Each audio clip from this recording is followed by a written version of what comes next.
আসসালামু আলাইকুম এভরিওয়ান, কেমন আছেন সবাই? সবাইকে জুম্মা মোবারকের শুভেচ্ছা। পবিত্র জুমার দিন নামাজের পরপরই প্রচণ্ড রকম বৃষ্টি শুরু হয়ে গিয়েছে, আমরা দেখতে পাচ্ছি, এর মধ্যে আটকে গিয়েছি। তো ভাবলাম আপনাদেরকে মিৎসুবিশি ল্যান্সার জিএলএস নিয়ে একটা ভিডিও দেওয়ার চেষ্টা করি। তো আজকে আমার সাথে আছে ফাহিম, এই মিৎসুবিশি ল্যান্সার জিএলএস এর ইউজার, আর সাথে আছে পলাশ। তার কাছ থেকে একদিন পাজেরো গাড়ির ইউজারের যে ব্যবহার বা সেটা নিয়ে জানার চেষ্টা করব। তো চলেন মূল আলোচনায় ফিরে যাই।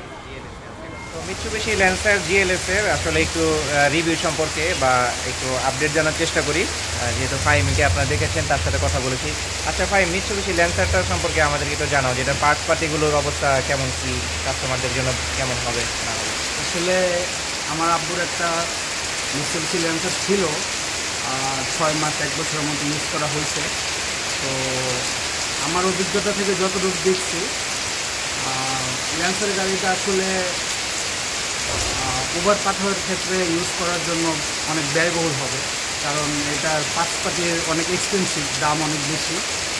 আর হচ্ছে এটার যেই মানে টয়োটা দেখা গেছে আমি 1 সপ্তাহ 2 সপ্তাহ বা 1 মাস গাড়িটা চালাইলে তারপরে আবার আমার মেনটেন্যান্স করতে হতো, মানে আমাদের যে গাড়িটা ছিল।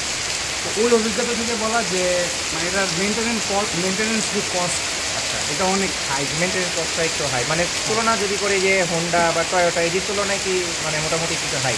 হ্যাঁ, এগুলোর তুলনায় তো মোটামুটি না, অনেকটুকু বেশি হাই।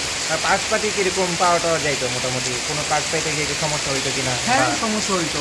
মোটামুটি সব দোকানে দেখা যায় যে অ্যাভেলেবেল থাকতো না। আচ্ছা, আমরা মোটামুটি একটু ব্যাড সাইডগুলো জানলাম, এটার সুবিধাগুলো একটু যদি জানতে চাই, মানে কেমন কমফোর্ট বা পাবলিক রিয়াকশনগুলো কীরকম, এটা যদি একটু মানে শুনতে পারতাম। আমরা মূলত এখন একটু জানার চেষ্টা করি যে এটার কমফোর্ট, তারপরে মানে সুবিধাগুলো সম্পর্কে একটু জানি, যে মানে সহজ কথা বলতে গেলে আসলে কেমন আরাম বা মজা পাওয়া যায় এই গাড়িটা রাইড করলে, এটা একটু জিজ্ঞেস করি। ফাইন, আসলে এই গাড়িটার তো ব্যাড সাইডগুলো একটু আমরা মোটামুটি আলোচনা করলাম, বাট এটার পাবলিক রিয়াকশন বা তোমার কাছে কেমন লাগে আর কি, গাড়িটা কেমন লাগছে বলে চালাতে গেলে? না, গাড়িটা মোটামুটি লাক্সারিয়াসই আছে। ভিতরের পরিবেশ বা আর তো মোটামুটি আমরা একটু তথ্য জানতে পারলাম আর কি ল্যান্সার জিএলএসটা সম্পর্কে।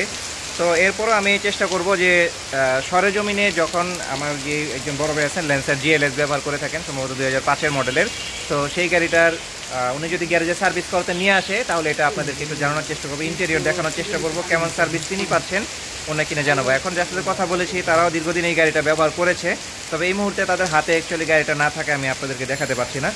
তবে সাসপেনশন সেটআপ বা ভিতরের যে ইন্টেরিয়র কন্ডিশন, এগুলো বেশ ভালো, এবং কমফোর্টের দিক দিয়ে চিন্তা করলে কিন্তু আপনার মিৎসুবিশি ল্যান্সার তুলনামূলকভাবে টয়োটার থেকে বা ওই সেগমেন্ট, ওই ম্যানুফ্যাকচার ডেট এবং সেগমেন্টের ডেটগুলো থেকে মোটামুটি এগিয়েই আছে, এমনটাই সে আসলে বলতে চাচ্ছে। তো পার্টসপাতি মেনটেন্যান্সের ব্যাপারে যদি সারমর্ম একটা দাঁড়া করাতে চাই, তাহলে যেটা হচ্ছে যে পার্টসের দাম কিছুটা বেশি, এবং এক্সেপশনাল কিছু পার্টসের ক্ষেত্রে দেখা যাচ্ছে আপনার এগুলো একটু খুঁজে পেতে একটু প্রবলেম হতে পারে। তো এই বিষয়গুলো মাথায় রেখে আপনারা হয়তো এই প্রজেক্টে নামতে পারেন বা মিৎসুবিশি ল্যান্সারের দিকে ঝুঁকতে পারেন।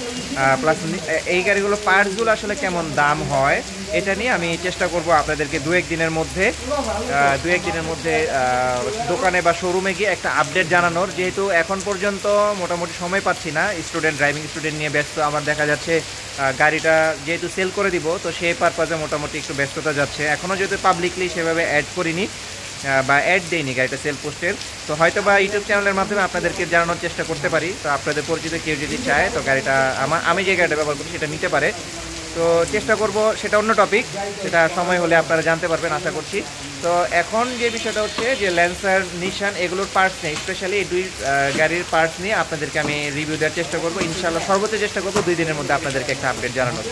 তো ড্রাইভিং এক্সপার্ট জুনাই যে চ্যানেলের সাথে থাকার জন্য আপনাকে ধন্যবাদ। এবং আজকে জুম্মার দিন, অলরেডি প্রচুর বৃষ্টি হচ্ছে, এখন মসজিদ থেকে বের হয়ে আসলে ক্যাম্পাসের ভিতরে অপেক্ষা করছি। তো বৃষ্টিটা একটু কমলে তারপর ইনশাআল্লাহ রওনা দিব। আর এখানে আরেকজন ড্রাইভিং এক্সপার্ট আছে, সে হচ্ছে আমাদের মেহেদি পলাশ।